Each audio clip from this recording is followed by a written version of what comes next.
Déos. J'ai juste une petite question.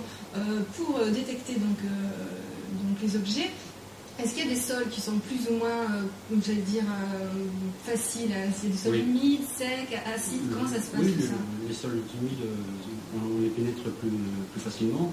Et il y a aussi des problèmes de minéralisation de sol. Si le sol est naturellement minéralisé, il y a des pertes de performance. Alors, il y a quand même un problème, et c'est important de le souligner. Il y a une loi, la loi de 1941, que vous connaissez sûrement très bien, qui interdit strictement la prospection dans le but de protéger le patrimoine. Alors, elle dit quoi en résumé? Alors l'article 1er, donc je cite, écoutez bien, nul ne peut effectuer sur un terrain lui appartenant ou appartenant à autrui des fouilles à l'effet de recherche de monuments ou d'objets pouvant intéresser la préhistoire, l'histoire, l'art ou l'archéologie, sans avoir obtenu au préalable l'autorisation. Une autorisation qu'on demande au préfet de région, qui n'est évidemment pas obligé de vous l'accorder. Donc grâce à cette autorisation, les prospecteurs peuvent travailler avec les archéologues. Oui. Alors, lorsqu'on est particulier, qu'on considère ça comme un loisir, est-ce qu'on a le droit, oui ou non, d'aller fouiller là où on veut? Donc, comme la loi le dit, l'utilisation d'un détecteur à effet de recherche archéologique, dans ce cadre uniquement, est soumise à l'autorisation préfectorale.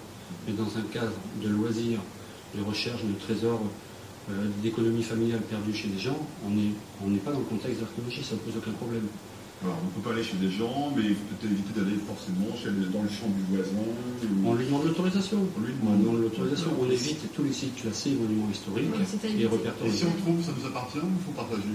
Si on trouve un trésor de manière fortuite, il appartient à moitié pour le propriétaire du terrain et à moitié pour l'inventeur, qui est le terme technique du découvreur de trésor. Très bien.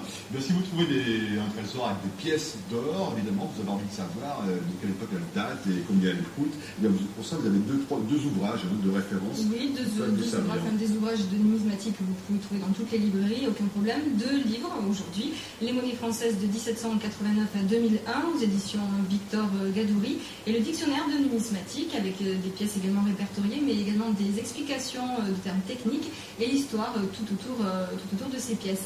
Une info également, un site internet, le contact de la Fédération nationale des utilisateurs de métaux, donc un site internet www.prospection.net, toutes les lois à connaître, des astuces pour les débutants. Vous pouvez également scanner vos photos de découverte si vous rencontrez des problèmes pour les identifications. Voilà. Et puis une info à moi, un bon tuyau. Si vous n'avez pas le courage de prendre une poêle à frire et d'aller sur un terrain et passer 4 heures à chercher ou à trouver quelque chose, vous ouvrez tout simplement votre porte-monnaie. Et là, vous cherchez des euros. Donc, il se trouve que j'ai pas grand-chose. Jean-François le sait. Mais il faut savoir que des euros sont... certaines pièces d'euros sont très intéressantes.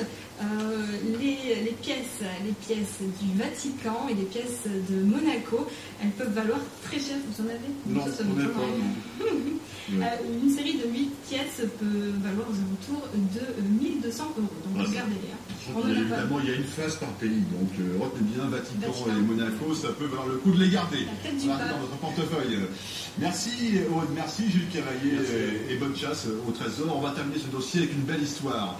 Il y a quelque temps, 2 chômeurs de la région de la Sarthe ont découvert un butin de 82 pièces d'or. Ça fait rêver, non? Ce trésor a été vendu aux enchères à Paris, à l'hôtel Drouot, et a rapporté à ces 2 hérémistes, qui franchement n'avaient pas beaucoup d'argent, la somme de 1,5 million environ de francs. Ça leur laisse le temps de calculer combien ça fait en euros.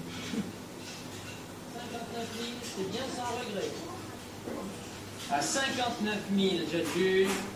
59 000 adjuge. 59 000 francs pour une seule monnaie. Le trésor du Mans des chômeurs s'en est allé à l'hôtel Drouot au cours d'une vente sans précédent. Ce que nous vendons est exceptionnel, c'est le plus grand trésor de monnaie d'or gauloise armoricaine jamais découvert depuis la nuit des temps. Sous les coups de marteau du commissaire-priseur, les 75 stataires d'or trouvent preneur sans peine. Dans la salle, au milieu d'un parterre de numismates, l'inventeur du trésor est pressé de tourner la page. Pourquoi vous vous séparez de ce trésor? Vous n'étiez pas obligé? Je vais en faire quoi? Je vais le garder dans la coffre à la banque? Non, autant que les gens qui sachent apprécier les objets les aient. Moi, j'ai plus besoin d'argent d'un trésor dans une banque, en fait.